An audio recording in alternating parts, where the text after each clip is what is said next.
Recording has started.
Hello and welcome back to another episode of the Capes and Lunatics.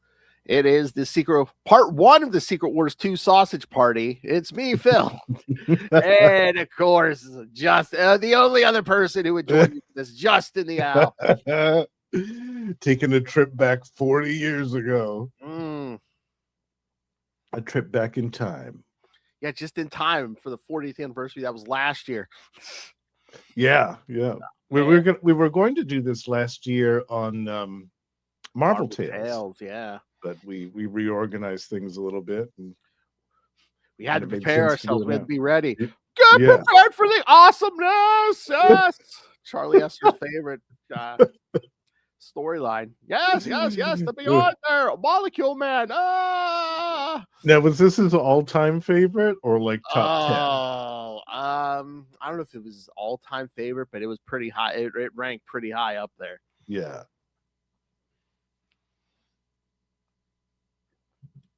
Well, I know he also loved Superior Spider-Man. Yes, Otto Octavius. Yes, and there were a couple of others that he held in really high regard. So I mean, he loved. I wasn't sure how this thing, and I wasn't sure how this ranked in his top 10 or whatever. It came up often enough that even Lilith was like, "Oh yeah, Secret Wars 2 is one of his favorites." Yeah.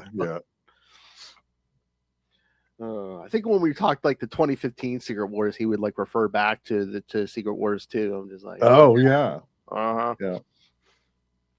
Yeah. Were you reading these when these came out originally? No, not really. I had read most of the tie-ins, but yeah, it would be a while before I would read the actual miniseries. Did you read these while these are coming out? Some of them, yes. The Iron Man one, I was reading Iron Man regularly. The X-Men issue, I was reading X-Men regularly then as well. So both of those were very familiar to me. I don't think I had read the New Mutants issue. That one did not ring any bells at all. I think that was a new one for me. Yeah. And the actual miniseries itself, Secret Wars 2, I purchased kind of sporadically when it came out because I was at the mercy of the spinner racks and whatever they had. So I think that I had maybe a little over half of that. I just remember in particular the issue with the Thing taking on everyone. I can't remember which issue that might be the Thing issue. I'm trying to remember because I think that we might have an issue with the Thing on the list. So. Yeah, I feel like it was the Secret Wars 2 one, though. It was an issue that just spotlighted the Thing fighting all of these different. I just remember seeing ads for this in the very first comics I ever read were the Marvel Transformers stuff, and I just remember seeing ads for Secret Wars 2 in those, and I had no idea what was going on, and all I see, at this point, the Beyonder had already, giving himself a body and giving himself the dark hair and the white jumpsuit, and I'm just like, I'm reading my first comics ever, and I'm seeing these ads, and I'm just like, why is Elvis fighting the Marvel superheroes? Yeah, exactly. What is going on here? Yeah. I'm just like, who is this guy? Yeah. All right. right, shall we jump in? Yeah, we've got a feast of issues here. And I got some nice synopses here too. Nice. We're not lacking for synopses tonight. There we go. All right. Somebody else loves seeing. Went into detail on them, so yeah. All right. So, yes, and of course we're gonna start with Secret Wars 2 #1. Yep, there it is. We got some great John Byrne covers on these too. Oh yeah. Yeah, look at that. That's so good. Captain America, Iron Man, and the X-Men, New Mutants. Yeah, New Mutants. Colossus with his 80s outfit, the 80s tunic. I can just imagine plotting this thing out. It's like, okay, whose books are going to be shipping the same month as same week as issue 1? Okay, Captain America, Iron Man, the X-Men. Okay, we'll make it work. Okay. Yeah, I can't imagine what the editorial meetings were like for this. Because again, Secret Wars 1, everyone was just taken away and brought back between issues. So it's like, yeah, and they at the most they had to like shoehorn in like a panel or two to explain what was going on. Yeah, somehow everyone had to get to Central Park, go in that thing, and then next issue everyone pops back out. Yeah, right. That's it. Yeah, that's not much of a challenge. Pretty much any writer can work with that, but. Yeah, I mean, most of them were local to the New York area at the time. So yeah, they knew like how to edit stuff at that point for larger overarching stories. But yeah, this one is a whole other animal. I know. All right, Secret Wars 2 #1 from July 1985, Earthfall. Of course, writer Jim Shooter. Penciler Alan Milgram, inker Steve Loyola, colorist Christy Scheel, letterer Joe Rosen, and editor Bob Budiansky. Nice. All right. Traveling across the infinite void of space, something has come to Earth. He crash lands outside of a Denver, Colorado suburb, disturbing the television watching of Owen Reese, aka the Molecule Man, and his girlfriend, Marsha Rosenberg, Volcana. They're television watching. When Owen looks out the window to see what's messing with the television reception, he sees giant debris flying through the city. Owen and the Volcana both use their powers to try to contain the damage when Owen notices some being among the debris. When Marsha asks who the being is, Owen is scared. Mm-hmm. What can scare the Molecule Man? Yeah. Uh-oh. Half a world away. Really half a world away? Charles Xavier wakes up screaming the name of the Beyond. Wow! Screaming the name of the Beyonder. Want to tell us something, Charles? Whoa!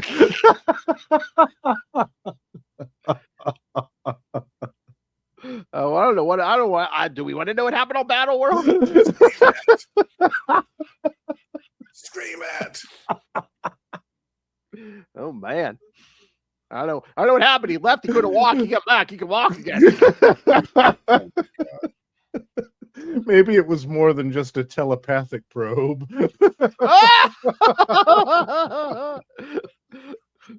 Take it. Oh man, I don't know, man. All I know is he came back and his back was realigned all of a sudden. He exploded and got a bunch of magic all over them.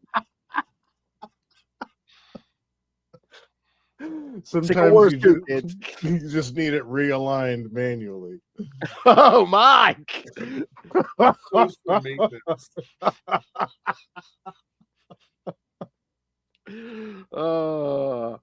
Alarm. He screams the Beyonder's name, alarming Moira McTaggart and the members of the New Mutants who are with him in Scotland.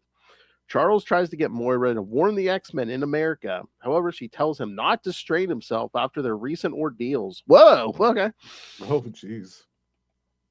So he's straining himself with everybody. Okay. Yeah. Oh, yeah, this is like close to 200 when he, Yeah. So, when he's he leaves Earth to get some alien bird strangers. Yeah. He's almost checked out of here at this point. He's like, Magneto, you take over. I'm done. our worst enemy. You're gonna let him take over? Yeah. Yeah, I got places to be and aliens to do. Come on. that's right. See the tail feathers on that bird? Look at that. Oh my God. Charles, why are you picking feathers out of your teeth? No. Oh. Cock-a-doodle-doo.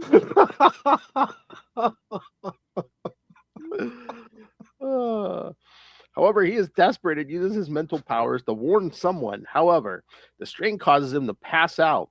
He manages to contact Captain America, who is on his way back to America following an adventure in England, which we'll get into when we get to the Cap. Oh issue. yeah, Which is again like pretty early on in the Grunwald. Grunwald run. Yeah, he had only been on there for I think less than a year, right? Or something. I think it was I think it was like the maybe second issue or something when we get to the Secret Wars 2 issue. Yeah. Okay. Cool. So this is really early on. Yeah. Realizing the potential threat that Beyonder poses on Earth, he uses his Avengers priority card to get the pilots to divert the plane to Los Angeles. After explaining the situation to the upset passengers, Cap returns to the cockpit and thinks about his previous encounter with the Beyonder. While back in Colorado, the Beyonder, having taken a form that is a composite of the heroes and villains he encountered on Battle World. I know it looks like something you get out of a Happy Meal or something. So funny, yeah. Has been invited into the Reese residence. Owen welcomes him and learns that the Beyonder comes seeking to understand the nature of their reality. Owen tries to explain the best way to understand the way the world works is through experience. The Beyonder decides to take his advice and at Marcia's suggestion teleports away to Los Angeles, but not before Owen can suggest to him to take on a less conspicuous form.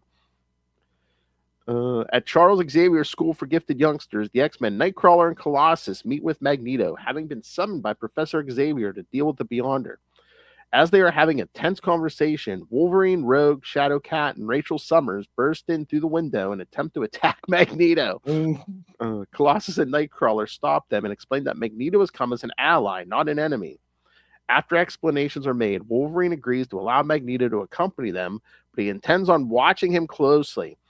With their jet damaged, they all pile into one of the professor's limos, and Magneto uses his magnetic powers to lift it into the air and carry them to L.A. The Beyonder arrives in Hollywood in energy form and happens past the home of irate writer Stuart Caldwell. Drawn by Caldwell's angry phone call with his agent, where he berates the censorship he faces with his writing. When the Beyonder manifests in human form, appearing as the Molecule Man, because nothing says inconspicuous like a man with lightning bolts on his face. Yeah, exactly. He tells them that he desires to understand. He tells them that he is incomplete and wishes to know all, and shows them that he can do anything. To show this, he turns Caldwell's desk and everything in it into a pile of apples. Oh, God. I frightened you and ruined your whole day. How do you like them apples?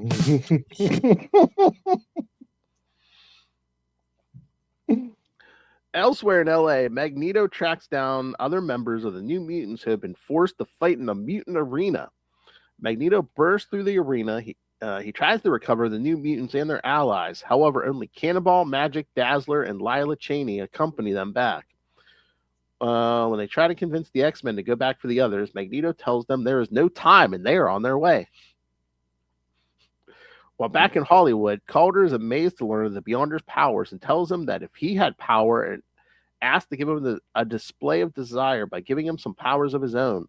The Beyonder complies by transforming Caldwell's Shazam award into a lightning-shaped sword. He is transformed into his ultimate dream come true, the super powerful Thunder Sword. Smashing out of his apartment, Caldwell jumps on his flying steed, Boromir, which materializes out of thin air and rides off to get revenge against those who have undermined his creativity. As he rides away, the Beyonder decides to follow along. The X-Men are not far away when they witness Thunder Sword attacking the NBC studios. When Caldwell notices them, he attacks their car, totaling it. Wondering if this man is the Beyonder, Magneto sends Cannonball, Shadowcat, Rogue, and Nightcrawler after him, but they have all all been knocked aside. Wolverine and Colossus stop Cannonball from harming people when he crashes through a McBurger restaurant. Not McBurgers. Burgers. Thundersword uses his weapon to destroy the place because he doesn't like the food. It causes a grease fire to spread to the nearby hotel, forcing Rachel to use her telepathic powers to wake everyone inside and make them flee. As Captain America is taking a cab to the scene of the battle, the news reaches the headquarters of the West Coast Avengers. Present are Tony Stark and Jim Rhodes. Tony's had a crucial phase of his new armor and sends Jim to deal with the threat in his Iron Man armor. Because once again, we're all close to Iron Man 200. Yes. Scarlet Centurion. That's right. Captain America arrives at the scene in the nick of time and saves a woman and child from the burning hotel. Working together with the X-Men, New Mutants, Dazzler, and Lila Cheney, Captain America manages to hold Thundersword at bay for Magneto to toss a number of cars at him. When Thundersword strikes the cars, he sends debris flying all over the area, one piece striking Lila in the head. As Rachel notices this, she also detects a powerful presence watching the battle. She reaches out with her mind and detects the Beyonder. Upon his discovery, he makes himself visible to all, taking interest in the New Mutants' magic. He reaches into her and brings out her Dark Child form. Horrified at having her full demonic form exposed to her friends, Illyana teleports away, taking Shadowcat, Dazzler, Rachel, and Cannonball with her. Noticing that the kids have vanished, Wolverine rushes at the Beyonder in a fury, with the X-Men trying to stop him, leaving Captain America to battle Thundersword alone. Wolverine slashes the Beyonder's face and stabs him in the gut with his adamantium claws. The X-Men pull him off, and Lila, worried that the Beyonder might destroy them, teleports them all away. This display distracts Captain America long enough for Thundersword to knock him down. However, before he can kill Cap, Iron Man blasts him from behind and carries Cap away. Swooping back around, Captain America tosses his shield at Thundersword's arm, knocking his sword out of his hand. Changes back to his Shazam award, and Caldwell loses his amazing abilities. The Beyonder by this point has realized that the only way to understand desire is to experience it for himself, and as Caldwell begs him to restore his powers, the Beyonder seemingly vanishes. When Caldwell breaks down into tears when he realizes what he has done, Captain America leaves him to Iron Man to turn over to the authorities and leaves the scene to resume his course back to New York, unaware that he is secretly being followed by the Beyonder.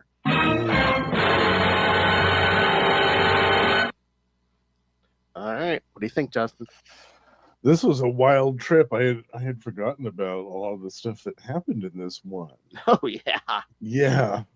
Because I remembered Thundersword actually more from the Iron Man issue that we're going to talk about in a minute. I forgot. I guess I forgot that he appeared first in this issue. I know that it was another Secret Wars issue. I guess I forgot it was the first one.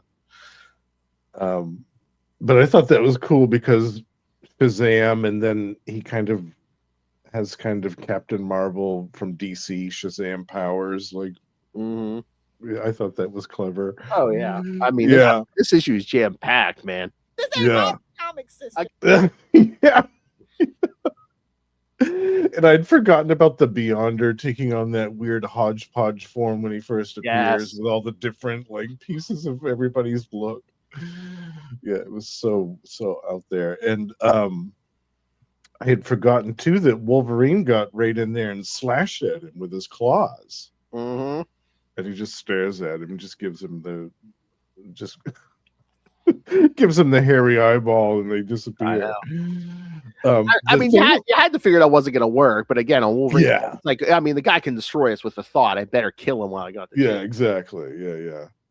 The thing that I thought was most confusing or most unexpected or most weird was when the Beyonder grabbed Illyana and turned her into the Dark Child. I was like, what's that about? Like, how does he even know that that's a thing? Like, yeah, I mean, I think I guess he could probably read minds or something, or I guess, yeah, but I don't know. I thought that was strange. I'd forgotten about that detail. That he just grabbed her and transformed her just like that.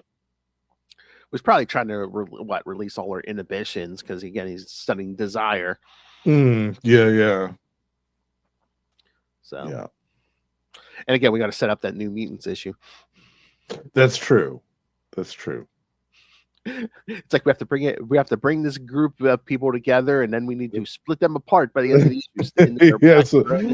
issues. So they each have their own individual things to do and their own issues, as we'll see. Because God forbid, like Captain America show up in like a Claremont X-Men or something. Oh man, yeah. No, we won't get there for a while. Again, if it was modern comics, he probably would have. Yeah, exactly. Give it another 20, 30 years. And then you won't be able to keep them out of each other's books. Hey, Charlie, what did you enjoy about this? The Molecule Man, the return of the Molecule Man. Beyond their stunning desire. And the art was great. I love it. Oh, yeah. So good. Yeah. Yeah, I was looking because I saw a note on here, but it said this cover was by Sal Buscema, John Byrne, and Terry Austin. Oh, nice. But then what was the note here? It said cover art based on an initial cover drawn by Buscema. Oh, cool. So the original one must have been a Sal Buscema. Very cool. So it's probably like it's probably like the Beyonder, like Bright Cross and Wolverine across all or something.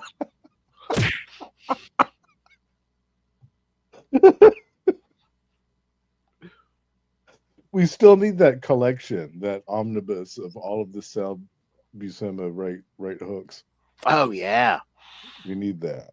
So how funny would that have been if Wolverine was like ready to stab him, he gave him the whole speech about he's the best there is at what he does, and the Beyonder's like backhands him right crosses through a building or something. Yeah, just flying into the next hemisphere. Oh my. All right. Anything else on this one? No, this was it was a lot of setup, wasn't it? Yeah. Just kind of like, here's what's happening. He's here on Earth. He's up to some shenanigans. All right. And let me ask you, if Captain America's coming back from England, wouldn't he have come to the East Coast first? Yeah. Even if that plane lands in New York, wouldn't it have been quicker to like get off the plane at like JFK or something, get to Avengers Mansion, get a Quinjet that flies a lot faster than a 747. Yeah. They were still rocking the Quinjets then. Yeah. Yeah. Okay. Yeah. Or again, call Avengers headquarters. Well, can you call from a plane in 85? I guess so. I'm just like, call Avengers Mansion, have somebody have the Quinjet sitting at the airport. Yeah, have it waiting for you. I thought that was strange too. And that way, maybe bring some Avengers more Avengers with you. Right. Hey, is Thor there? Yeah, he might be able to take me there in 5 minutes. All right. So according to this, the next one, New Mutants number 30. That kind of makes sense given the conclusion of the last issue. Well, the order they have mostly makes sense to me, but they have the Iron Man issue last, and I thought that came like after the New Mutants. But okay. All right. I mean, I guess at this point it doesn't matter, but yeah, that's fine. Yeah. All right. So this one was new to both of us. Yeah. All right. New Mutants number 30 from August 1985. The Singer and Her Song. Writer Chris Claremont. Penciler Bill Sienkiewicz. Inker Bill Sienkiewicz. Colors Glennis Oliver. Letterer Joe Rosen. And editors Ann Nocenti and Peter Sanderson. Following her encounter with the Beyonder, in which she unleashed her Darkchild form, Magic has teleported herself and her comrades Cannonball, Dazzler, Shadowcat, and Rachel Summers to Limbo. In an out-of-control rage, she unleashes the full fury of her black magic powers on everything around her. Noticing that Ileana's soul sword has turned pitch black, Shadowcat jumps her and tries to wrest it free. Upon grabbing it, it turns silver once more, and Kitty is partially armored by it. She strikes Ileana with the sword, and its eldritch powers restore her back to normal. With everything back to normal, Kitty wonders if her connection to the sword has tainted her soul along with Ileana. She is angry that this is yet another thing that the Beyonder has done to her and vows to make her pay. Oh, yeah, because she's mad too, because after the first Secret War, she's like, she's like, no, he messed with my friend, and and then he like made my age inappropriate boyfriend leave me. Oh my god. Yeah. The Jim Shooter being Jim Shooter. God. You stopped the child molestation, that you Beyonder, you bastard.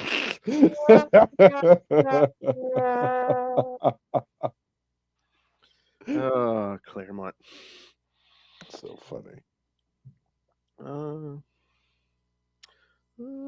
Teleporting back to Los Angeles in the closest location from their battle with the Beyonder, Cannonball tries to call the Avengers hotline to check on the fate of the battle the X-Men and Captain America had with the Beyonder, but gets the runaround from the operator.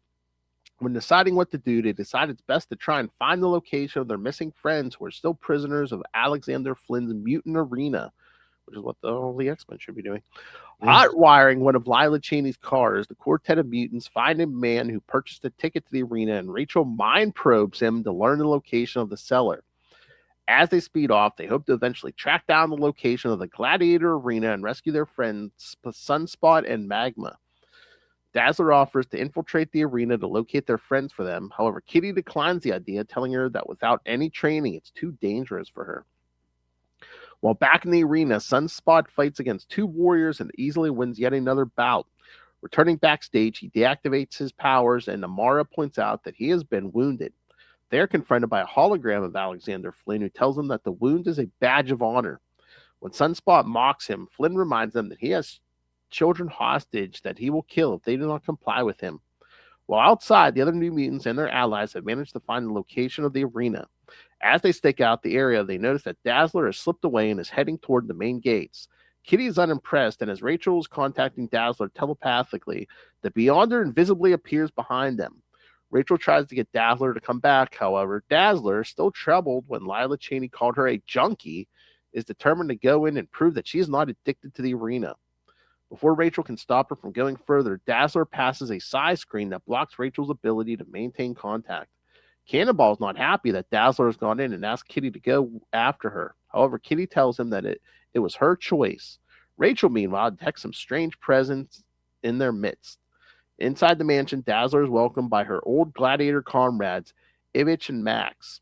She comes telling them that she couldn't stay away from her friends and her old life, and they test her loyalty by making her drink a stronger version of the drug that they had forced her to take the first time she was in the arena. Monitoring from a private room, the secret leader of the Gladiator Arena is happy to see that Dazzler has returned to the arena and demands champagne to drink. However, with things going well, this figure decides to prepare for possible disaster and puts in a call to General Nagakoi in San Francisco. Later, learning that the arena is looking for technicians, Kitty disguises herself and calls herself Cat, applying for a job. Max and Ivich conduct an interview and test her by making her fix a walkie-talkie for them. As Kitty works on the device, Dazzler starts her first performance in the arena since her return. Using her late powers and singing voice, she manages to take out an entire arena full of warriors to powerful applause.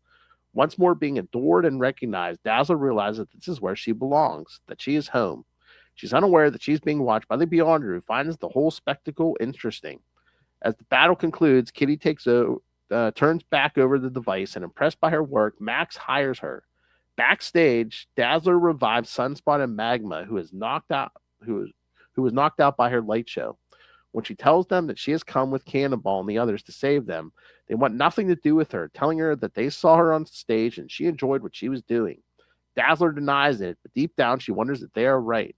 Amara tells Dazzler that they can't escape so long as Flynn has children to threaten them with. This is overheard by Kitty, who uses the opportunity to repair Max's communicator to slip a bug that allows her and the others to listen in. Informing Cannonball what's going on, she decides that they're going to act during the next match and tells him the plan. The next morning, the gladiators go through a training session. During the staged battle, both Magma and Sunspot play rough with her, spurring her anger. Dazzler, fed up with getting the third degree from the two New Mutants, tells them that she is not going to help them anymore and only looks out for herself. This is overheard by the arena's mysterious leader, who finds his turn of events playing into their hands and allowing them to bind. While outside, Rachel's trying to make a connection to the presence she felt earlier, while Cannonball and Magic wait for Kitty's signal. While inside, Kitty has checked and determined that Flynn is not holding prisoners hostage and uses her phasing powers to short circuit the electricity in the arena. She then finds Roberto and Amara and tells them the truth that they all agree to work together to smash the arena's operation. While outside, the Beyonder makes his presence known to Rachel and the others. Ileana immediately attempts to attack him with her soul sword. However, Rachel pulls her back. Rachel decides that a better approach is to try to establish a side link with him in order to understand who they are. However, in letting the Beyonder into her mind, his curiosity is overwhelming, and when Cannonball notices that Rachel cannot stand anymore, he pulls her free. Upon doing so, the Beyonder vanishes once more. While back inside, Kitty sends Sunspot and Magma off to the next battle, telling them to wait for her signal while she goes off to find Dazzler. Finding Dazzler sleeping in her quarters, Kitty comes across her diary and finds an entry where Dazzler has come to terms with her addiction and realizes that she doesn't want fame at the cost of her soul. Proud of her, Kitty wakes Allison up and they try to get away when Dazzler suddenly unleashes her powers on Kitty. Before Shadowcat can do anything, she finds herself in the grip of the arena's mysterious leader. When Kitty turns to see who it is, she is shocked by who the leader is and finds it impossible to believe. Out in the arena, Sunspot and Magma prepare for battle when Dazzler comes on stage, signaling the main event. They're shocked when a giant creature comes out to battle them. As they prepare to fight, the mysterious leader of the arena cackles madly from their secret screening room as the giant warrior is really a robotic shell with Shadowcat hidden inside. To be continued. God damn, that's a Chris Claremont issue. Yeah, I know. So much going on in here. I know, and it's not even like a self-contained issue. No, Like stuff was going on before, it's continued still. Continued afterwards. I don't know. Do you think Claremont was just like he was going to go on with his story no matter what, but he just like he manages to like shoehorn in the Beyonder? I think that's what it is. I think because the Beyonder only appears for like those 2 or 3 pages. I think it is. Yeah, he's basically just like watching that, invisibly watching them.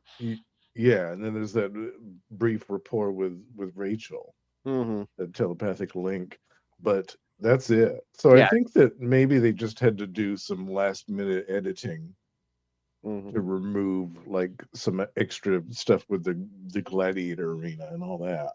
And just quickly mention, oh hey, the X-Men and Captain America fought the Beyonder in Secret War 2 #1. Yeah, right.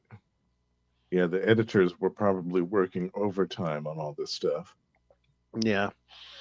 I don't know if it was just kind of like dropped into the middle of a story or if it seemed like it had the least amount to do with Secret Wars 2, but this wasn't a bad issue, but I think it was my least favorite out of this group. Yeah, this is one that I think I would like more if I read it in the context of the New Mutants, like reading like a whole cluster of those at a time, which I do want to go back and do at some point because I forgot how much I enjoyed these. Because I'm sure their whole point was like, oh hey kids, go read Secret Wars 2, and if you're reading Secret Wars 2, oh hey, why don't you try some of these tie-in series that you haven't been reading? And it's like exactly. If this was my first issue of New Mutants, I don't know if I'd be interested in picking up New Mutants. Yeah, it's a weird choice to have for this tie-in issue. Yeah. Yeah, if I was a kid, I'd be confused. I would have no clue what's going on. Yeah, no, because on the outside, the only real New Mutant you have is Cannonball, and then like Sunspot and Magma are basically just like, yeah, we want to stay here and beat the shit out of each other. We love it. Yeah. I know. Yeah, and then there's the brief stuff with Ileana in the beginning of the issue. Kitty complaining she's not getting molested anymore. Yeah, I know. Dazzler doing drugs again. That was weird. That was weird. The whole Dazzler popping off and saying, "That's it. You and I and the New Mutants are through." Like, what's? I know. I was waiting for that to be like an act or something, like full, whoever's running that. Yeah. But I'm just like, okay. Right. Oh yeah, and then just like, and again, it's so Claremont, but it's like, oh, you're addicted to fame. Yeah. Yeah, well, I think this is back when the show Fame was on, so maybe they were trying to channel some of that energy. I don't know. But yeah, that was weird. And yeah, the Kitty Pryde swearing vengeance against the Beyonder. I'm like, what are you talking about? You stole my man.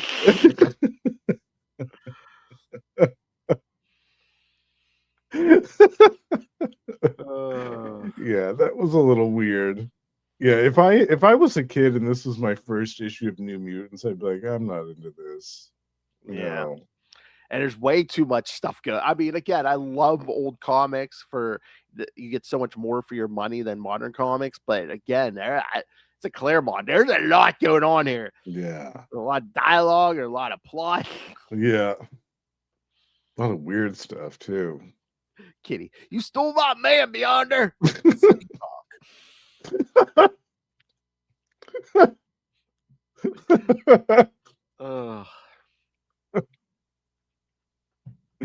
All right, we're ready to move on to the next one. Yeah, I mean, at some point we should go back and cover some of their New Mutants. We should like cover a whole chunk of them at a time. Exactly, because there's some gold there, yeah, for sure. But because I think that's the other thing, because all the other crossover books in this month, I think, again, they were, even if they were set in like an overarching thing or whatever, they were better told as like individual, standalone stories. Mm-hmm.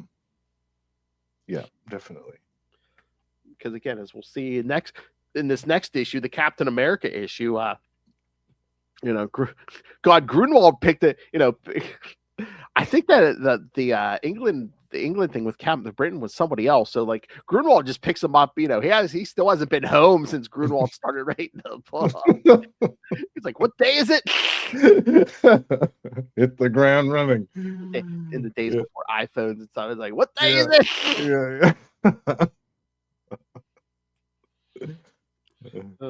And the appearance of a new villain. That's right. All right. So yes, now we jump to Captain America 308 from August 1985. The Body in Question. And of course, yes, as we mentioned, writer, the late great Mark Grunwald, penciler Paul Neary, inker Dennis Jank, colorist Ken Viedenowitz, letterer Diana Elbers, and editors Michael Carlin and Michael Higgins. Captain America leaps over the perimeter wall of the West Coast Avengers compound. As he fights his way through the various traps that have been set up, he tries to figure out what day it is after being through so many travels and time zones between his arrival in London, his battle with Modred the Mystic, and his fight with the Beyonder in LA. So yeah, he's been some heavy duty battles here. Jet setting all over the place. with powerful wizards and Beyonder. Yeah. As he maneuvers his way through, he is unknowingly watched by the Beyonder. He manages to get through the compound security system and is almost tripped up by a surprise attack by Hawkeye and his wife Mockingbird. With the exercise over, the three Avengers are happy to see each other, and Cap expresses how impressed he is with security. After a tour of the compound, Cap asks if he can borrow one of the Quinjets to fly back to New York.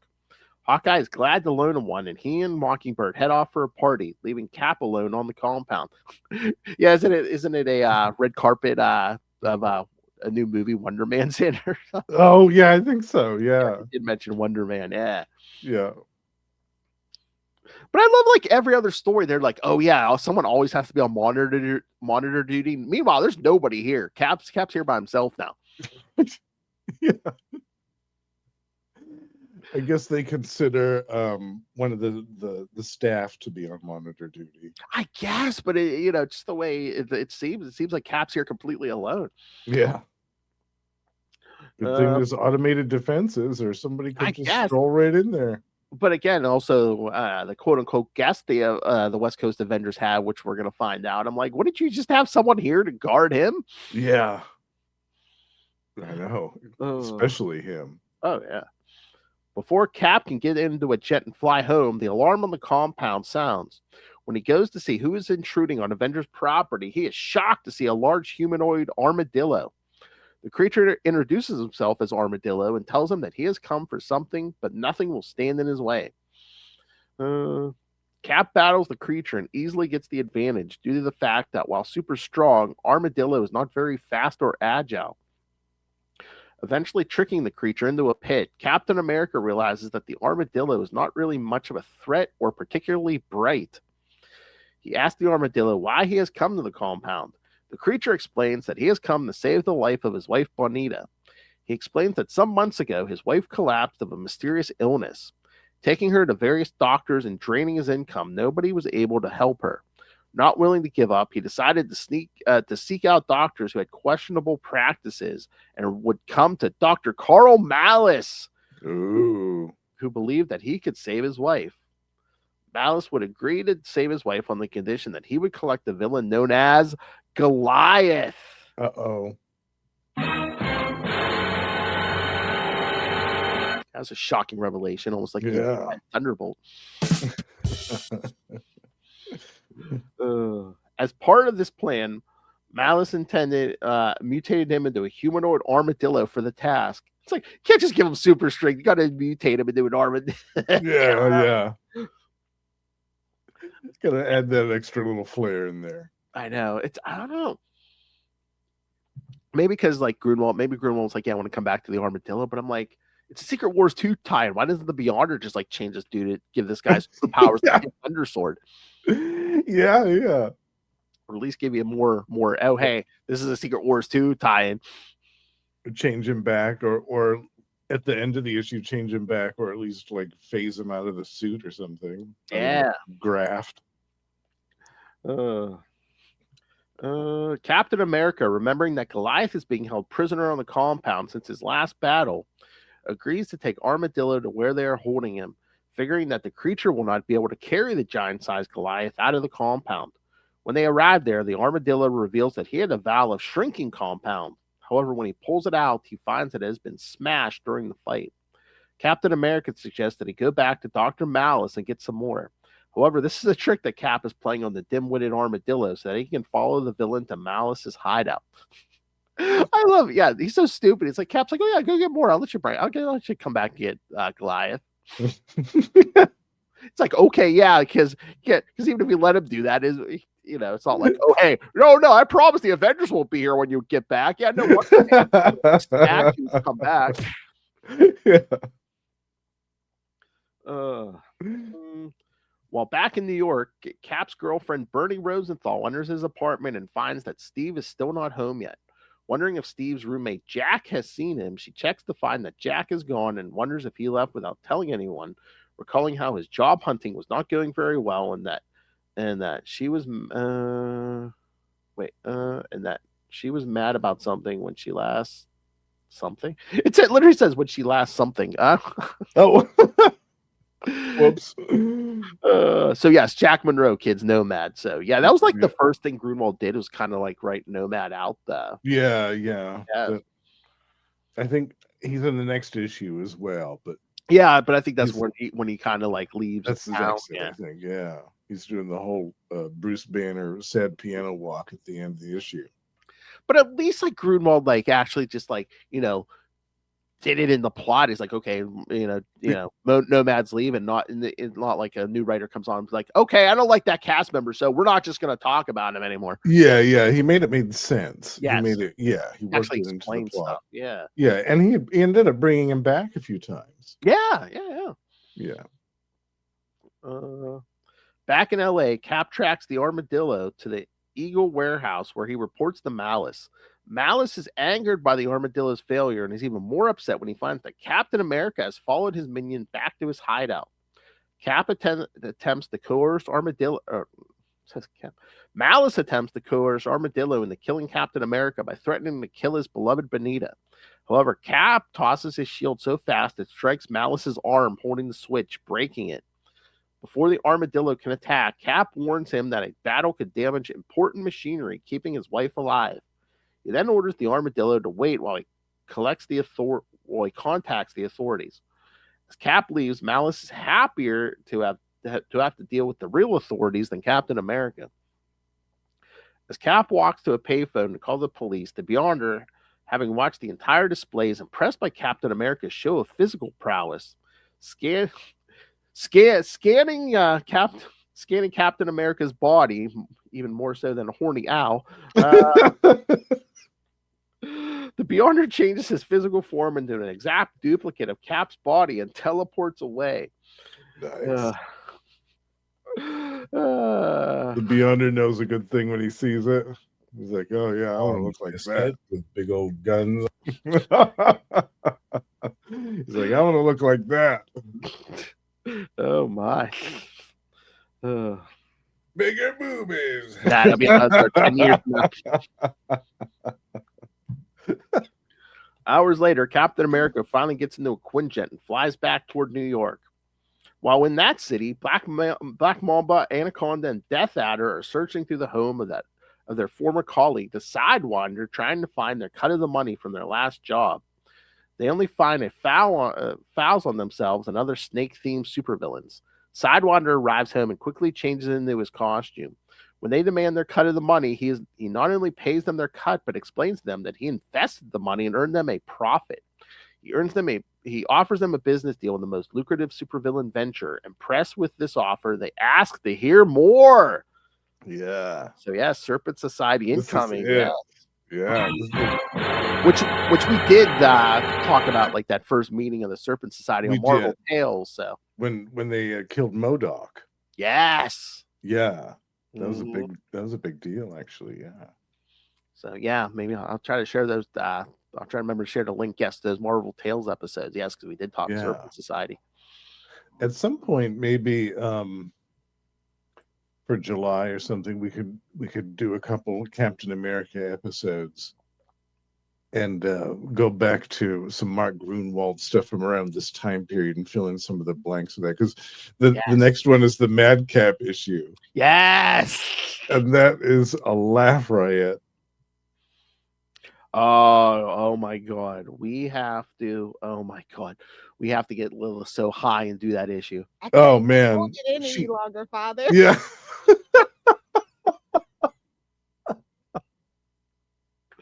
Oh my! I think she would actually be entertained by that issue. I do. I think after she reads the whole Madcap stuff, I think she'd be like, "Oh wow." Oh my God! I gotta reread that issue. I wonder if that would be a live read worthy. Oh, it might be. Yeah, actually. Trick your treat, bitch.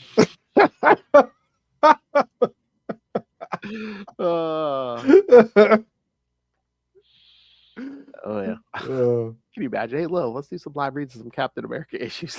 Yeah, right. But again, I mean, this might be my favorite of this week. No surprise, I'm a huge fan of Gruenwald's Captain America. Yeah. I like this one. I like the Iron Man issue a lot too. But yeah, I love the Armadillo is a great character. Another, typical Mark Gruenwald. He's not a classic villain in the stereotypical sense. He has, motives. He kind of reminded me of like Mr. Freeze from Batman. Yeah, he's got similar motives to that. So he's trying to save his wife, and again, he is very slow and dim-witted. So Malice is taking advantage of him, and yeah. And Malice, he's like, no, I'm not just going to give him super strength. I'm going to make him this monster too, because, that's the power brokers thing. He just gives people super strength. That's it. But Carl Malice wants to set himself apart. He's like, no, I want to make people monsters too. Well, you figure too, it's like if you just give the guy super strength, maybe it's just like, I'm not going to listen to you. I got super strength now. But if you turn him into a monster, it's like, yeah. Once you do what I say, not only will I cure your wife, I'll fix you too. I'll change you back. Yeah. Smart. But Malice, he's devious. Yeah. Yeah. And I think, didn't Gruenwald first come up with him? I don't know. Was it first? Spider-Woman. I think who wrote a little bit of the original Spider-Man. Oh, really? I think Malice is in there. Yeah. Oh wow. It's been a while since I read that, but yeah. Yeah. Gruenwald wasn't on there long, but yeah, he did write some Jessica Drew issue, like the original series. That's right. Yeah, he was on there for like a year or something, right? Yeah, something like that. Yeah. We should cover some. Yeah. Oh God, we should do some of that. Some of the Jessica Drew stuff. Yeah, from the 70s. Yeah. Wild. I'd love that. Yeah. So I'm trying to remember. I think they're on the app, but are they? I think I'm gonna take a look. Let me look. Yeah, but I do know, I got years ago, I got the whole thing was 2 volumes of those essential Marvel collections. Oh, the black and white ones. Yeah. Yes. Yeah. Because I got a bunch of stuff I got when those were coming out back in the day, like a bunch of Spider-Man, some X-Men stuff. I think I got the first volume or 2 of the Hulk stuff. Yeah. Oh, really? Wow. Yeah. They put out a lot of stuff. Oh God, that's I got the first. Did they do more than one? I got the first Moon Knight one where it had like his, like his first appearances in like Werewolf by Night. And, Oh yeah, those two Werewolf by Nights. Yeah, all the stuff, before he got his own series, and yeah, the first early issues of his series. Yeah, the random stuff, Marvel Spotlight, and all that. Yeah, those essential volumes were cool. I had a few of those too back in the day. I think, and they weren't like overly expensive because the whole thing, like, it was almost like a mini phone book. It was just everything was in black. The art was all in black and white, and the paper wasn't like, it was just. Yeah, that was how I read that old stuff and not break the bank, because it was exactly for Marvel Unlimited. So it was like, and they weren't doing reprints as often back then. There were no Epic collections. Yeah, or if you got those Marvel Masterworks, those were like hardcover. Yeah, were expensive. Yeah, and they did that for the Spider-Woman series. Mm-hmm. But again, like, you'd be shelling out $50 at least for one of those volumes. Yeah, I'm trying to remember what those essentials were, but yeah, they were a lot cheaper than that. Yeah, the essentials were like $15 or $20. They're super cheap. Oh, look, yeah, I think that Jessica Drew series is. They do. They have all 50 issues of it. Yep. Wow. Yeah, I would love to cover some of that. That would be fun. Yeah, I'm gonna have to work that in the schedule somewhere. Yeah, even if we do it later, like second half of the year. Yeah. Do you think we should get Ray in on that? Yeah. Oh yeah, we'll try to work that in. Maybe like make that one of his episode, whatever month we do that. Yeah. Yeah, that'd be great. Yeah, I seem to remember him being interested in Jessica Drew. Boy, he should do a podcast on that. Yes. To know her is to fear her, the Spider-Woman podcast. Poor Saren probably wants to go back to work, but Ray's too busy with his deck. I use both hands for it. The biggest deck. He had other things on his mind. Poll next, right? All right. All right. We got 2 more issues to cover here. Yeah. About an hour already. All right. So yeah, next we'll jump to the X-Men issue. Yeah, this one's heavy. Oh yeah. Yeah. All right. So wait, look at that. That's some Claremont S&M cover right there. You know it. 1985. All right. So Uncanny X-Men 196, again, August 85. The title, What Was That? Once again, Chris Claremont writer, penciler John Romita Jr., inker Dan Green, colors Glennis Oliver, colors letterer Tom Orzechowski, and editor Ann Nocenti. Professor Xavier is once more resuming his lectures at Columbia University when he overhears one of the students who beat him months earlier suggest to his friends that they should kill Xavier as he can identify them. Unfortunately, due to his injuries, the professor cannot, and due to the limitations on his mental powers and the amount of minds in the room, he's unable to pinpoint who is plotting to murder him and decides to get the X-Men involved to try and prevent the attack. And again, this summary's way off because, again, in the beginning, he doesn't even know who the victim is. He's just someone's planning to kill somebody in this room, but I don't know who. Yeah, he's scanning the audience trying to figure out who it is, but there's so many people there that even a telepath of his power is unable to do it. Yeah. Well, again, they say he's injured, and is he taking something like, I guess, to dampen down his powers? Because that's right. Awesome. Yeah. Oh man, look at all those heads in that corner box. Look at that. Missed that. Me too. Meanwhile, in the African Serengeti, Storm is enjoying the wilderness when she is approached by a lion. Seeing this as a sign, she is horrified when the creature is shot dead. Yeah. Boo. I know. Come on, Claremont. When she rushes to it, she's grazed by a bullet.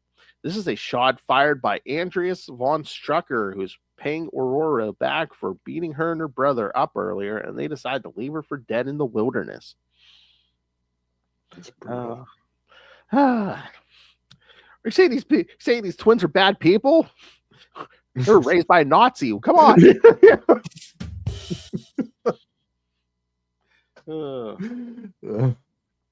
Back in New York City, Professor X meets with his fellow X-Men and Magneto at a deli where he explains the plot against them by the students who beat him earlier.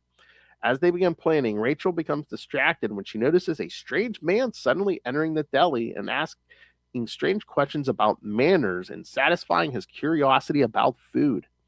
Rachel approaches the man and realizes that it's the Beyonder, which I don't think the last synopsis said. The Beyonder has like basically given himself Steve Rogers' bodies, but yeah, but again, Steve Rogers' identity isn't public knowledge at this point. So yeah. nobody knows it looks like Steve Rogers. Exactly.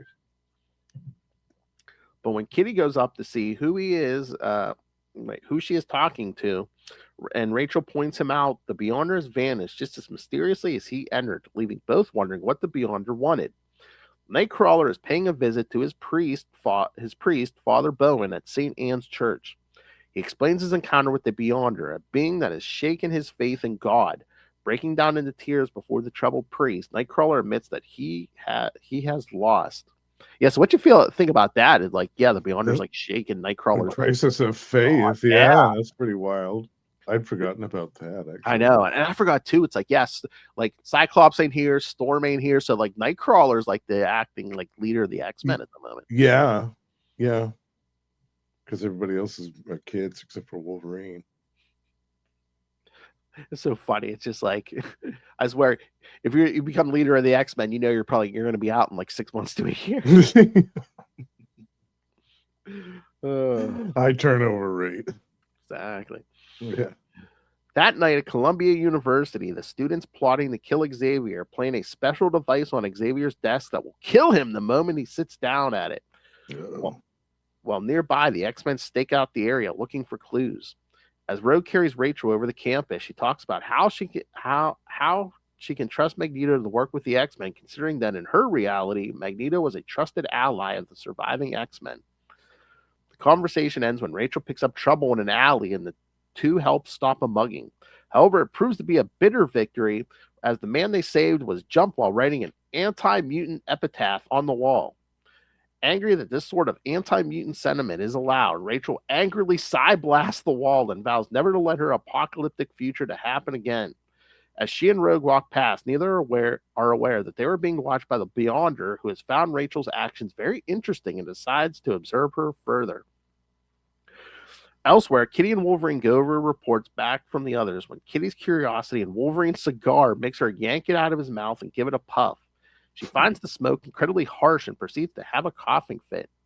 Wolverine finds this amusing, and he tells her that the only reason he can handle the cigars without any irritation is because of his mutant healing factor.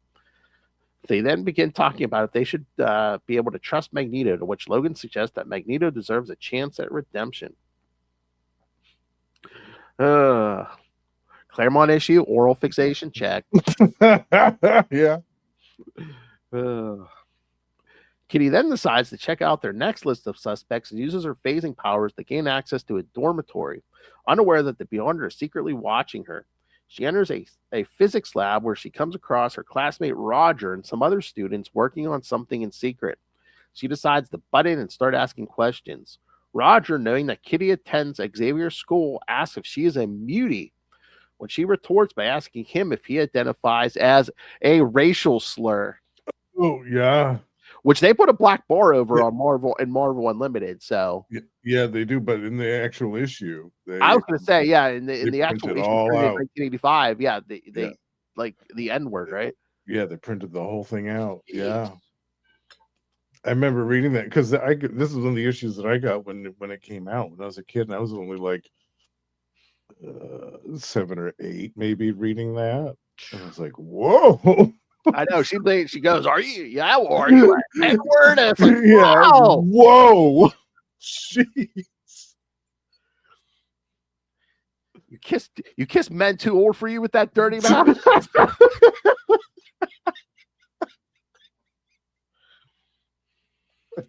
God. Sucking on Wolverine's cigar. That part made me laugh with the cigar. That always makes me laugh. But yeah, I I know. forgot about the N-word. I was like, whoa. I jeez. know, but like I said, the God. black bar was there, but they're all from It- what I'm like, there's no doubt what that is. yeah, you know what she said. Yeah. Yeah, it's crazy. Yeah, they would not print that today. No. I mean, I get the point Claremont was trying to make, but it's like, and again, mutie is a racial slur, but it's like, Right. it's yeah. a fictional racial slur. Yeah. Yeah. Yeah.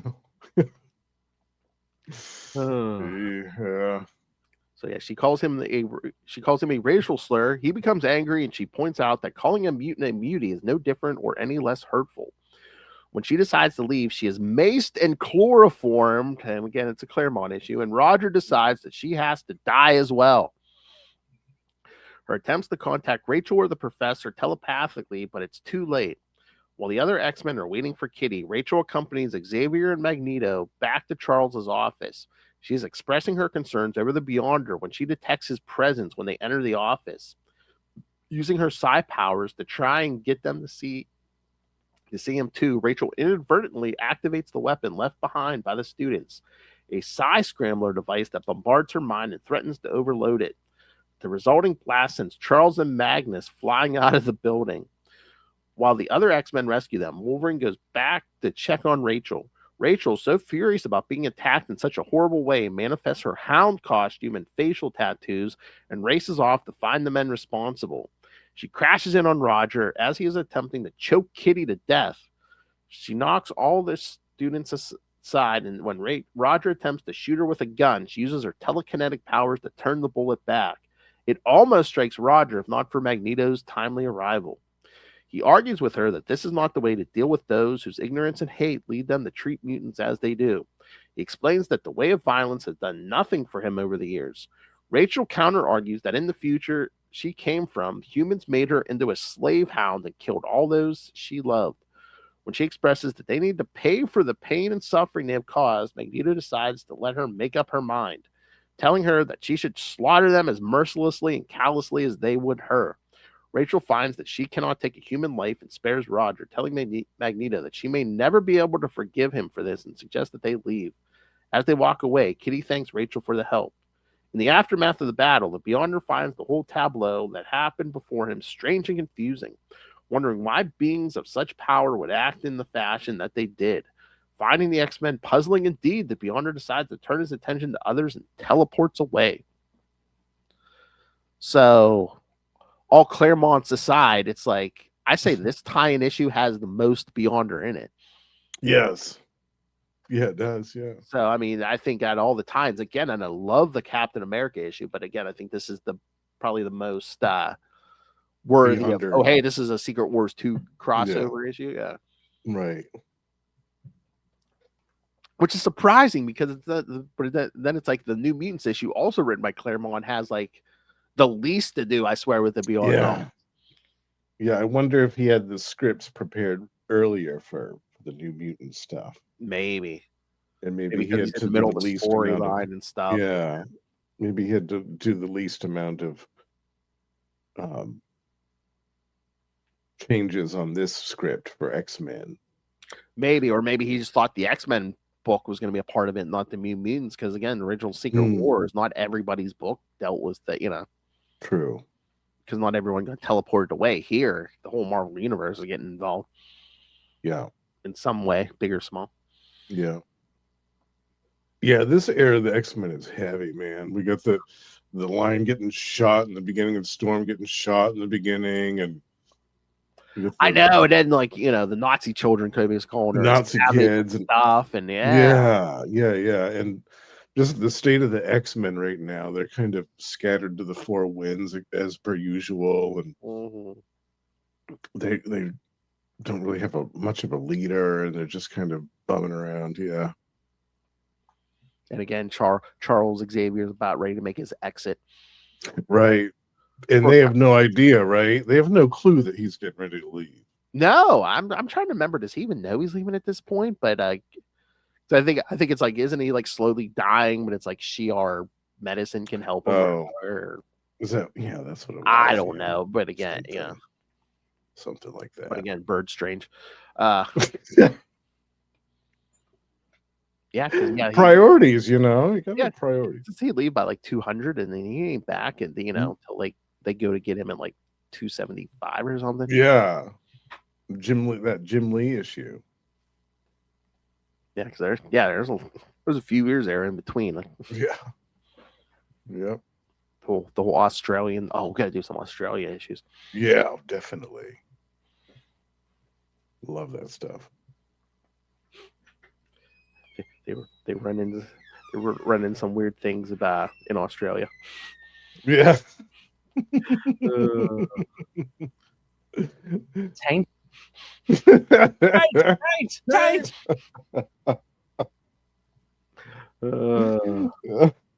Again, kids, check out our friend on YouTube, Ray Plays Games. Yes. Strongest wrists down under.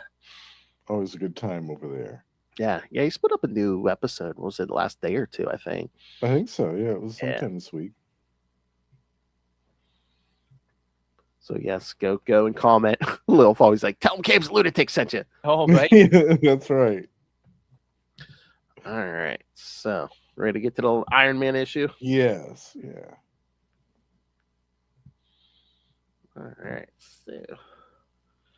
so like that Captain America issue, it's like, it's Grunwald's just starting on Captain America. Iron Man, it's like, I guess Denny O'Neil's still going to be around for a little bit on Iron Man, but like Tony Stark's not completely back yet, but he will be soon. Yeah, a lot of changes happening all over the place here. Yeah, but I do always remember this cover. Yeah. Oh, yeah, it's a great cover. Another John Byrne one. All right, so. All right, last one for this episode. Iron Man 197 from, of course, August 1985. Call him ... Thunder Sword. Writer Denny O'Neil, penciler Rick Buckler, inker Ian Atkin and Brian Garvey, colorist Bob Sharon, letterer Rick Parker, and editors Mark Grunwald and Howard Mackey. Nice. James Rhodes and Tony Stark's Iron Man armor turned Stuart Caldwell, aka Thundersword, over to the LA police following their battle downtown. As Caldwell was being locked up, Iron Man turns over his Shazam award, the object that seemingly granted him his powers as Thundersword.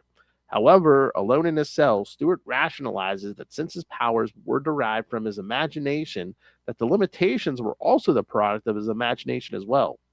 Through sheer willpower, Stuart causes his Thundersword powers to return and uses them to escape from his cell, flying away on his winged steed, Bromir. When Iron Man attempts to stop him, he is easily overpowered in battle. Finding that Rhodey is beneath his notice, Thundersword rides off to freedom. Again, this is such a plot device. I'm like, did it seem like the Beyonder just like took his powers or let him like expire or whatever? He's like, nah, I can. So what? It's not. Well, I guess Thundersword keeps his powers. I don't know. It was an 80s thing. Yeah. Feeling like a chump, James flies back to the headquarters of Circuits Maximus to report back to Tony. He arrives to find only Cly and Mortley there. However, Tony arrives shortly thereafter. James attempts to talk to Tony and sideline when Cly begrudgingly tells Tony that Bethany Cabe called, but said she would call back an hour later. As Stark attempts to keep his mind off his anticipation for the phone call, he listens to James suggesting that Tony take back the Iron Man armor following his crummy performance earlier that day. Tony tells James not to give up, and when they hear reports of Thundersword's renewed carnage, Tony agrees to help Brody defeat him. However, the phone then rings, and it turns out to be Bethany. While Cabe is in the middle of asking Tony to see her, masked men break into her hotel room and overpower her.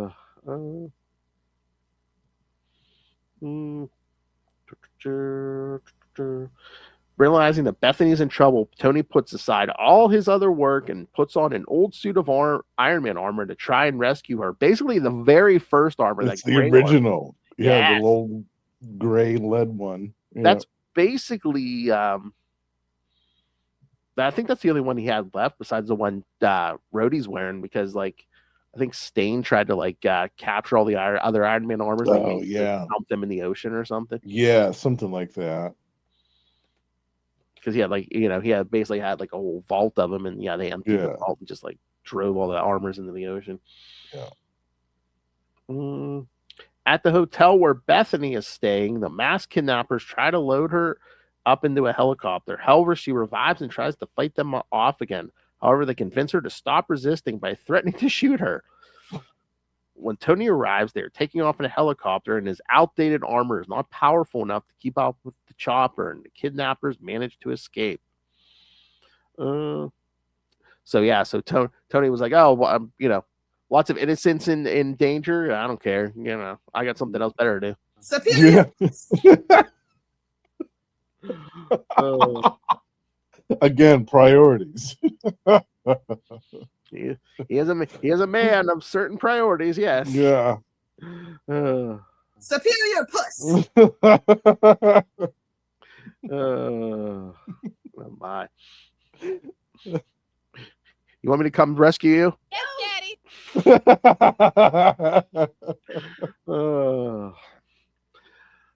Daddy, as in sugar. Although he failed at saving Bethany, Tony comes up with a solution to defeat Thundersword and rushes back to Circuits Maximus. He tells James to lure Thundersword to the Bust-a-Point reactor. As James is doing that, Tony, Cly, and Morley rush there and wire in the chest plate to Tony's new armor into the reactor. Running a guide wire outside, they hook it in the Rhodey's armor, supercharging it with electricity, boosting its power exponentially. When Thundersword arrives, he attacks James and finds that his weapons have no effect on him anymore. Iron Man then manages to defeat Thundersword with one single punch, sending him out into the nearby Pacific Ocean. When Rhodey flies after him, he finds no trace of Thundersword in the water. When Iron Man returns to report that Thundersword got away, Tony figures that they'll hear from him again. When Rhodey asks about Bethany, Tony explains that she was captured and that he is going to try and get her back. To be continued. But I believe it. Yeah, they were agents of Obadiah Stane who was kidnapping a bunch of people close to Tony. So yes, which again, that'll all climax in Iron Man 200. The big issue 200. Yeah, revealing the new armor. All right, so what you think, Justin? I love this one. This is one of my favorites. Yeah. And this is also one of the ones that has more to do with the Secret War stuff because of Thundersword, obviously. Yeah, it's funny because it's like you really don't get like Beyonder, but you do get Thundersword. Yeah. Right. Yeah. So there's some repercussions of his actions, at least cropping up in this issue, that is more than just 1 or 2 pages. I thought just the way that he gets his powers and the way that he loses them is kind of silly, but like I said, it's 1980s powers, so you're going to take it with a grain of salt. Oh yeah. But I love it. I also love this time period because we had briefly Tony and Jim both flying around in the armor for a few issues. Yes. Like as with this issue, and then the couple that follow it. Like I think the one after this, it's another great one. It's both of them fighting like this mechanical creature that Obadiah Stane sends to Circuits Maximus to destroy the facility or something, and they have to fight it off. I love that. It was so super fun to see Tony flying around in his original armor for a little while. Because we, as comic book fans in 1985, we never saw that. Like, we never read any of that stuff where he had that gray armor. Like all those old reprints or whatever, none of that existed yet. Like, we heard about it and we knew about, like, when he started out with the Avengers, he was wearing the gold armor. Like, a lot of us knew about that stuff, but none of us had ever seen him flying around in his original armor. At least most people in our generation. So that was cool. It's like he was starting from the ground up again, because it had been a while. Because again, it was almost, well, by the time we get to 200, it's been like 30 issues. So it's been over 2 years since he. Right. Exactly. Yeah. So that was a big deal. And I always like to see both Jim and Tony in the same issue wearing armor. It's always fun. Yeah. But yeah, at the end, when Tony says, "Oh, I'm sure we'll see Thundersword again," so I looked it up. I was like, "Okay, did we ever see Thundersword again?" Yes, we did. Oh. Yes, he returns, I guess, in Civil War 2 in 2016. What? Yeah, so well in the Really? 2 issues of Captain Marvel from 2016. So yeah. Oh. Yeah. So it's a while before we would see our My friend word. Thundersword again. Wow. Yes. Interesting. I'll have to go back and check that out. I Like wonder how 30 he gets the years powers before we back. see our friend Yeah, Thundersword again. that's crazy. I know. Wow. That's cool though. I know. I was just like, Yeah. pick him back up, but yeah, I guess they did. Civil War II. Wow. Oh my god. I did not know this. Under the trivia for Thundersword, guess who the character was based on? Um 80s. Never gonna guess. He-Man? No. I guess the writer guy, but yeah, not even 80s. It doesn't even have to be 80s because this guy was around before the 80s. No, I can't think of it. You're never gonna guess. This knocked me for a loop. I never would have. It says this character was based on Steve Gerber. Really? That's what it says. Oh my god. Wow. Moody looks good all the time. That's hilarious. I know. I was like, damn. Well, I think wasn't Steve Gerber like on the outs with Marvel then? Maybe I don't know. Maybe. I think that was So Very again, much was so. that shooters like shot at like Steve Gerber or something? yeah, Like, maybe I would assume Shooter's the mastermind behind that since he wrote Secret Wars 2 #1. yeah. Well, he did. Yeah, I don't think him and Gerber got along at all. So No, maybe. that would, if I remember right. Yeah, I think that that might have been a dig at Steve Gerber from Jim Shooter. Wow. What a funny. peg. Oh my gosh. I wouldn't have guessed that in a million years. I know. I saw that. I was like, really? Yeah. Jeez. Boy, people didn't like Jim Shooter.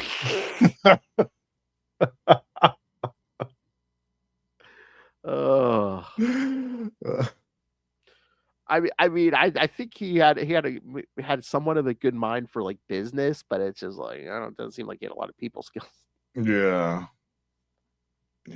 You need to be able to know how to talk to creative people, writers and artists. You can't use a sledgehammer with people like that. Oh yeah. All right. So what did you think of part 1 of Secret Wars 2, Justin? Well, it's not as confusing and disjointed as I thought it was going to be.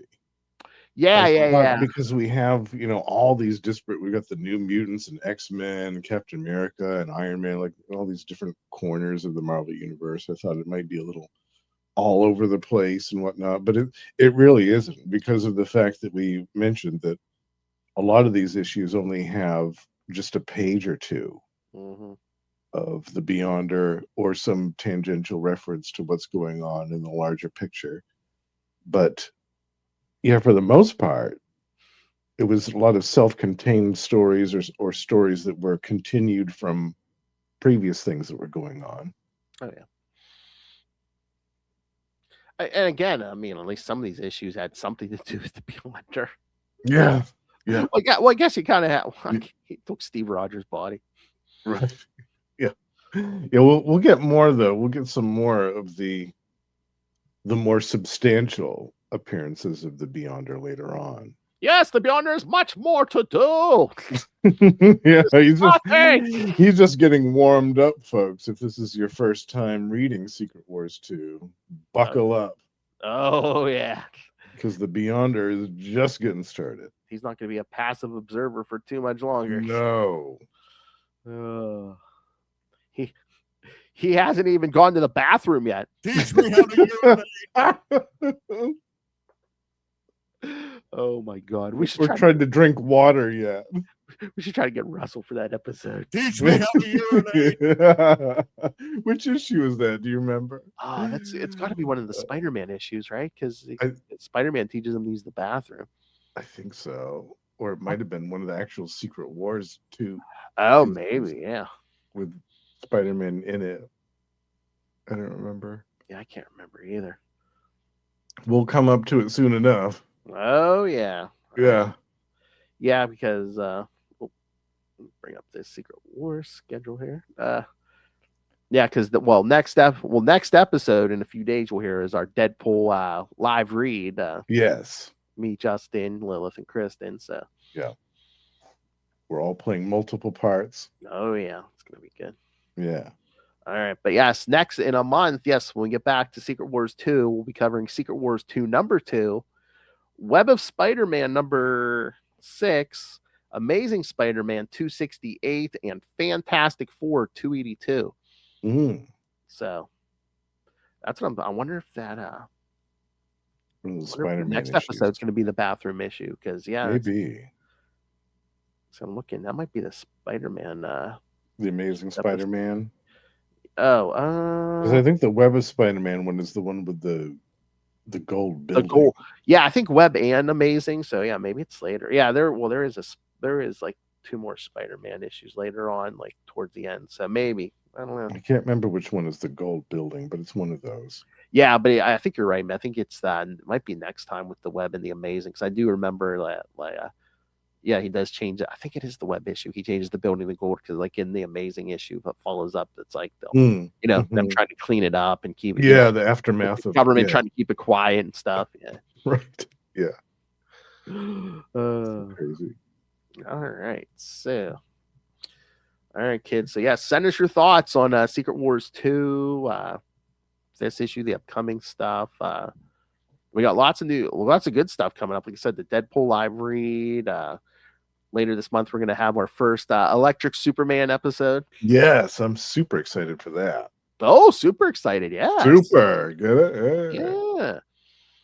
All right. So, yeah, keep your eye on our social media, kids. Yeah, we'll tell you what's coming up. So you can always send your thoughts in, and then send them, email us, CapesandLunatics@gmail.com, or call the voicemail 614-382-2737. That's 614-38-CAPES.